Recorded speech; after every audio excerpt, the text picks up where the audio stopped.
Hi, I'm John Furrier with the Pod. We are here at Maui for the ACTAI Global event. This is a community of leaders gathering across all different disciplines, sharing their experiences. We're here at Maui. Beautiful day, and morning sessions kick off in about 15, 20 minutes, and then kite surfing in the afternoon, and then evening events where everyone shares their experiences. Sylvia's here. She's an entrepreneur. She's part of the, I would say, delegates, but the leaders. Thanks for coming on.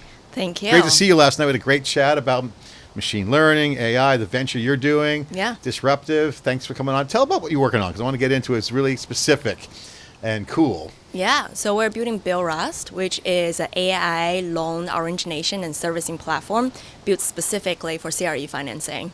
Talk about the problem that you're solving, because it's AI applied to real world assets. We'll get to that later, but very huge and slow moving space as well. So basically, if you think about it, the legacy toolings and manual process is really taking CRE lenders time, trust, money, and deals. What ended up happening is right now we have about 4.85 trillion outstanding loan in CRE mortgage, and the lenders are taking about 60 to 90 days to process manually these hundreds of documents during the due diligence process, and it's costing them somewhere between $4 to $12 billion every year to facilitate that. On average, you rekey the same data point 6 to 10 times during this due diligence process, and about 40% of the lender time is spent on this. So it's like, okay, how is this effective at all? You come on a call, you say, John, I really like you. I really like the project you're working on. Let's make this deal happen. Yeah. And you have to wait 3 months later. It's like sitting in the waiting room. Okay, I want to do the deal, but wait, what? Yeah, the time. Exactly. What I love about what you're working on is that there's two threads of tech innovation. One is hardcore deep tech. Hey, I got this algorithm. It's like a deep seek for this, and it's going to change the world. It's going to blow everything up. It's going to be great. And then there's like real world. You point at a problem. You take it's the tool, got a process. It's got data, and it's just waiting to be innovated on. Yeah. And then that translates not into a one-trick pony, but it turns into beachhead. Exactly. To use our analogy here. And commercial real estate is huge numbers. TAM is big. Yes. But your strategy is genius, because you can solve a problem with a feature that looks like a feature, not a company. Right, and then you go. We just talked about this with Mark Castleman from Intel, managing director, and Bill and I talked about so too. You don't need to boil the ocean over. Exactly. You just go in and dominate on a specific use case. Exactly. And it's like a glaring problem. Knock that down first, move to the next one. Exactly. So, initially it started from I built in the AI infrastructure space. I helped companies, Fortune 500, to build and deploy AI agent into their workflow. I know what this AI is good at or not super good at, right? And then when it comes to specific applications, when I noticed my friend in the CRE development space, really genius developers built 34-story high apartment buildings, struggling dealing with this manual process of due diligence. I was like, this can't be it. So I cold outreach about 300 some executives in the CRE financing space, and over 46% responded on a cold outreach. And then out of this, I had over 100 calls over the last months and a half. Yeah. We realized this problem is not isolated to a specific area. It's pretty systematic. Everyone is struggling with it and really want it to be solved. So our solution is very specific, right? Let's start from this due diligence piece. Let's make sure the data is processed in a snap. Instead of 60 to 90 days, let's do it 6 to 9 minutes, right? Let's use all the extra time to do the extra relationship building, identifying the right deals. Let's make the processing faster so you get to work on the things that actually matter. So I love what you're doing. I love what you're doing, because this is a trend that's I've never seen. It's a first generation kind of workflow, opportunity recognition, entrepreneurial formula. Mark Castleman, who's just on, he's at Intel. He said specifically, founders have to understand their customers and do that. Now, the old model of what you're doing was, I would call it the startups that would be like, hey, I know I'm not going to get go public, but I know Cisco will buy me.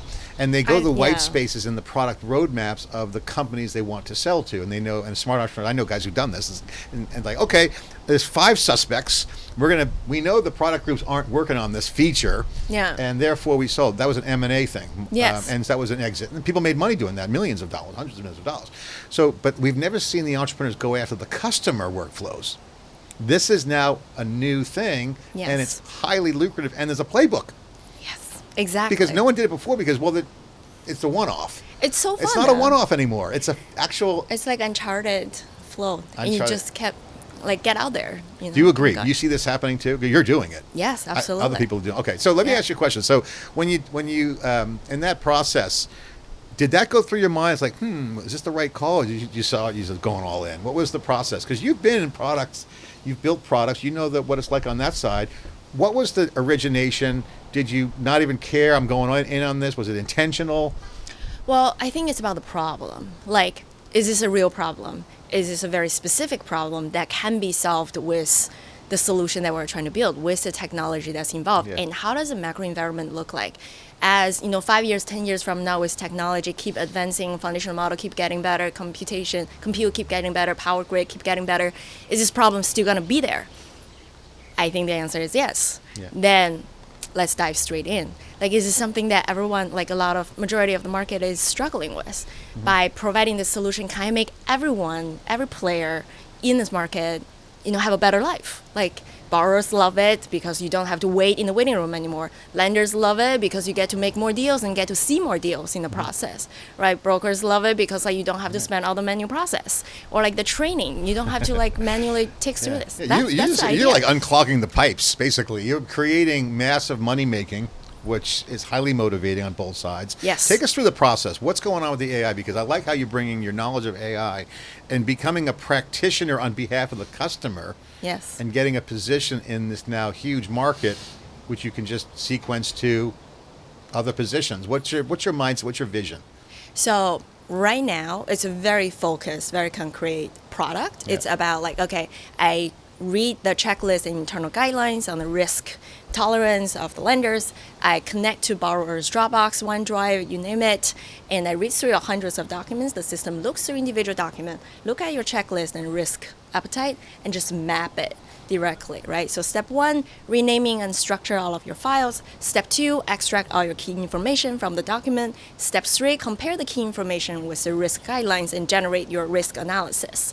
That is our product right now. But going from here is, once you have reached that, you suddenly have the data fidelity, right? Like, you have this data. You're building the infrastructure. Exactly. Yes. For Yeah.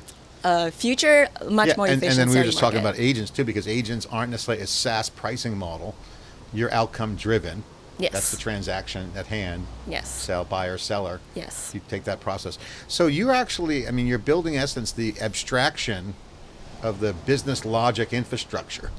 I don't know what to Exactly. call it, but basically that's it. Yes. Yeah, we think this lays the foundation for a much more efficient market in the Okay, future. so I got to ask, because you're speed's everything. Scale and speed, that's a big theme of AI. Yeah. You obviously, on the product chops, knowledge, you're going to go attack the problem. I'm sure you're going to be super successful, and super excited for you on that. Now, the question really is, what's the appetite on the customer? So I can see the business saying, hey, I need the money. Are they tech savvy? Or they just give you the keys to the kingdom? Yeah. What's the sentiment on the customer side? Yeah. On the seller and the buyer?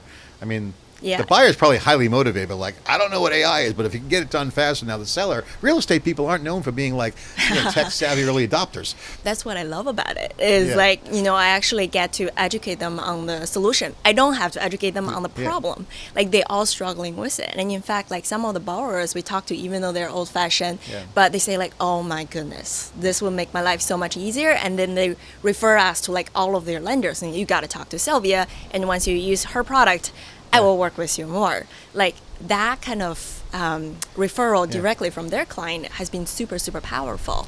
However, when it comes to adoption, just like any industry, Yeah. there are always someone who are at the front, Yeah. right? Yes, this is awesome. Take all of our loan data. Let's build the system yeah. together. Yeah. There are also groups who are it's a really painful problem.